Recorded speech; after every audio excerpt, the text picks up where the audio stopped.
in my lifetime, I've been all over the religious map. When I was a child, my mother didn't, she held off baptizing me in a religion because my father was in the Korean War, and she wanted to wait until he got home. And when he got home, I was much older, and she just felt I should be able to pick my own religion. And so over the next, 50 some odd years, 60 years, 50 years, I was all over the place. I mean, I'm a Catholic now today, but prior to that, I was at the Jehovah's Witness, the Mormon Temple. I lived with a rabbi's family while I was at UCLA in a work exchange for help for room and board, which was really a nice experience. I mean, I've been all over. I've been to Bible studies. I've been everywhere. And there are very few reverends, clergy, ministers, evangelists that I really truly respect. But one of them is Billy Graham. I've always had a tremendous respect for that man. And when I was living in Carmel and had recently divorced my first wife, I was really in kind of bad shape. I mean, I really, my whole world had been turned upside down for a while. And one day I learned that Billy Graham was going to give a free, he was going to appear at a college, I think it was, in San Jose, and it was free. And he was going to, give a talk and all that. And I said, gee, I think that's a good idea. I think I'll go up there. It may help soothe my tortured soul, so to speak. So I left early, and I got there a couple of hours early. I mean, I was there. When I arrived, there were very few people there. I mean, there was Graham's people, Reverend Graham's people were setting up the staging out on the athletic field. And there were bleachers, but hardly anybody was in the bleachers. There were a few people walking around, but I said, great, I'm going to get a front row seat, which I did. I went in, I climbed up the stairs, and I sat next to an old man. He was the only person there, and I didn't want to make him feel uncomfortable, and I thought, well, maybe he'd like some company. So I sat next to this gentleman, and he was wearing glasses where it looked like, Coke glass. I mean, they were really thick. I'm surprised he could see anything. And he had a couple of hearing aids, and I could tell he was infirm. And he was sitting there waiting patiently, and he explained to me that he had come to hear Billy Graham. I think this gentleman was well in his 70s, maybe his 80s. And he had gone through 3 bus transfers to get there. He'd been on the road for a long time. And he finally settled in, and he was ready to hear Reverend Graham.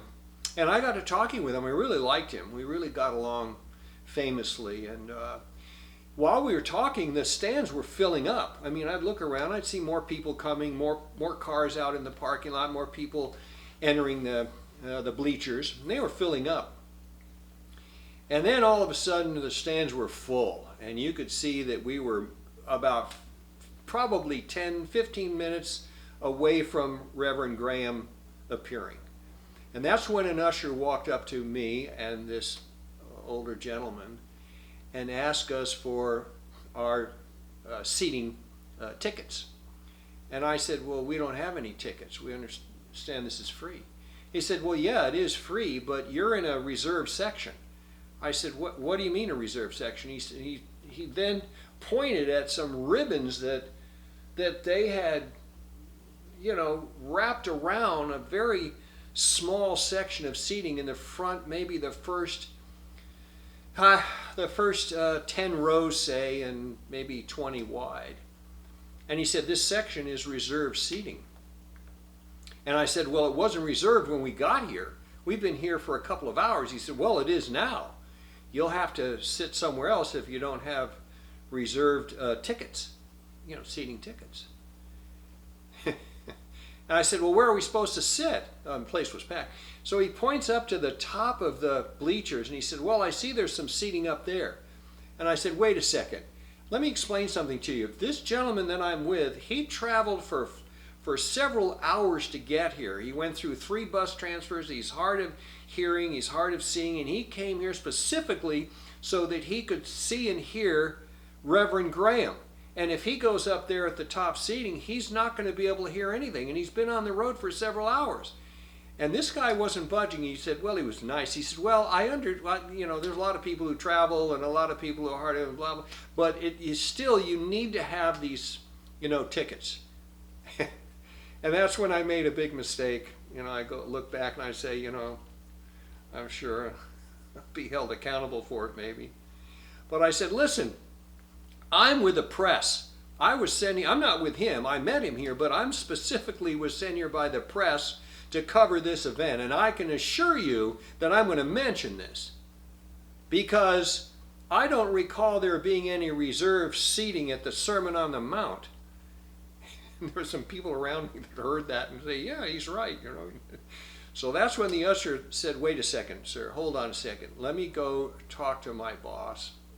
Not Graham, I'm sure. It was somebody else who was responsible for arranging the seating and everything. He said, let me go talk to him. I said, fine. Well, he came back 5 minutes later, I'd say, and he said, would you please come with me? I said, yeah, sure. And he said the older man could stay where he was for now, but if I would please come with him. And he took me into Billy Graham's trailer, where Billy Graham, I was shocked that I was now looking within 6 feet of Billy Graham. And Reverend Graham stood up, and his physical presence was awe-inspiring. First of all, he was a very tall man, but his stature and his posture and his presence was pretty awesome to me. At that age, I was probably in my 40s, I guess, late 30s. No, I was in my mid-30s. But in any case, I was sort of speechless in his presence. And the Reverend went on to explain to me that he did not know about these ribbons that were around in this reserved seating. He was unaware of it. And he told me that he would make sure that those ribbons were removed, that I could sit with a gentleman that I came with or that I was sitting with, and that he would never again have those ribbons around any reserved seating in any of his speeches, of his sermons. And I believed him. I was fully believed that he was speaking truthfully. In my mind, I didn't say, well, he's just saying that because I said I was with the press and I didn't get that sense of him at all. I got a sense of total and complete honesty from him. He was sincere and he meant every word he said. And he was very gracious. And he thanked me for bringing it up. And I left and I returned to my seat, my front row seat, and that was my meeting, my one and only meeting of Billy Graham. And I never forgot it. I think he's one of the few really truthful, sincere, honest clergymen that this country has had over many decades.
All right, this is a test for lighting.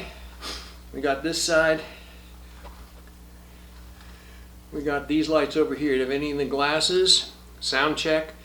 1, 2, 3, 4, 5.